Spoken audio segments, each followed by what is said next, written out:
আমরা নামাজের শেষে মুনাজাত করে যে দোয়া করি, কিছু চাই, এই মুনাজাত করার সঠিক নিয়ম কি? মুনাজাত দোয়া হাত তুলে হতে পারে, হাত তোলা ছাড়া হতে পারে, ওযু সহ হতে পারে, ওযু ছাড়া হতে পারে। হালাল উপার্জন, হালাল ভক্ষণ করাটা হলো দোয়ার জন্য সবচেয়ে গুরুত্বপূর্ণ। হারাম কিছু যদি না চায়, বান্দা আল্লাহর দোয়া কবুল করেন। দোয়া কবুলের 3টা অপশন আছে। অপশন নম্বর 1, যা চাইলো তা পাইলো। অপশন নম্বর 2, যা চাইলো তার উল্টা অন্য কিছু পাইলো। চাইছে সে আল্লাহর কাছে, আল্লাহ আমার চোখটা চুলকাচ্ছে, ভালো করে দেন। ওয়ারেস তার শরীরে আরো বড় কোনো অর্গানে আরো কোনো সমস্যা দেখা দিচ্ছে, সে জানে না, আল্লাহ তাআলা এটা না করে তার ওইটা দিয়ে দিয়েছে। আর 3 নম্বর হলো কিয়ামতের ময়দানে বিনিময় দেওয়া। অনেক দোয়া আছে যেগুলো বিনিময় আল্লাহ দুনিয়াতে না দিয়ে আখিরাতে দিবেন, হাদিসে আছে।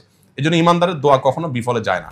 পরিবারের আর্নিং সোর্স সুদের টাকায় জারি থাকে এবং আমার পড়াশোনা, থাকা, খাওয়া বাবদ খরচ পরিমাণ বহন করে, আমার জন্য বিধান কি হবে? আপনি যদি অপ্রাপ্ত বয়স্ক হন তাহলে তো আপনার কোনো অসুবিধা নেই, নারী হলে কোনো অসুবিধা নেই, আপনি তার উপর ডিপেন্ডেন্ট, যতটুকু দরকার ততটুকু আপনি নিতে পারবেন। কিন্তু যদি আপনি প্রাপ্তবয়স্ক হন, আপনার নিজের উপার্জন করা উচিত এবং উপার্জন করে আপনি হালাল কোনো ওয়ে থেকে নিজের জীবিকা নির্বাহ করা দরকার। দেখুন, একটা আছে দায় আর একটা আছে প্রভাব। এখানে কথা বলার সময় একেবারে নাই আমার হাতে। হারাম ভক্ষণ করলে আপনি, একটা হলো হারাম ভক্ষণের দায় নিতে হবে, শাস্তি হবে আল্লাহর কাছে, আরেকটা হলো এর প্রভাব আপনার মধ্যে আসবে। আপনি যদি হারাম খান, আপনার হতে পারে কোনো দায় নাই, কিন্তু প্রভাব নিশ্চিত, প্রভাব আপনি এড়াতে পারবেন না। হারামের প্রভাব কি? দোয়া কবুল না হওয়া, ইবাদত তৃপ্তি না পাওয়া, স্বাদ না পাওয়া, বহু প্রভাব আছে।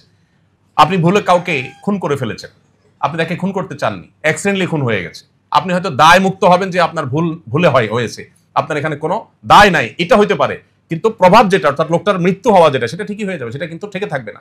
এই জন্য হারাম থেকে বেঁচে থাকাটা যে কত ইম্পর্টেন্ট, এর সাথে আমাদের ইমানের সম্পর্ক যে কত গভীর, এটা আমরা বেশি আমরা বুঝি না। কোরআন কমপ্লিট করার পর, আল-ইয়াউমা আকমালতু লাকুম দীনাকুম বলার পরও আবার হালাল নিয়ে আলাদা করে আয়াত নাযিল করেছেন।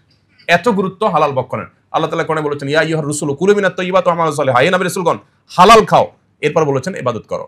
আর আমাদের দেশে কনসেপ্টটা হলো উল্টা, যে আগে টাকা মাছের মতো সবসময় আসে না, ধরে নাও, এরপর বুড়া বয়সে হাজী সাহেব গাজী সাহেব হয়ে ইবাদত বন্দেগী শুরু করো। আগে হালাল উপার্জনটাকে এনশিওর করে তারপরে আমার সততার মূল্য আল্লাহর কাছে হবে, এটা গুরুত্বপূর্ণ।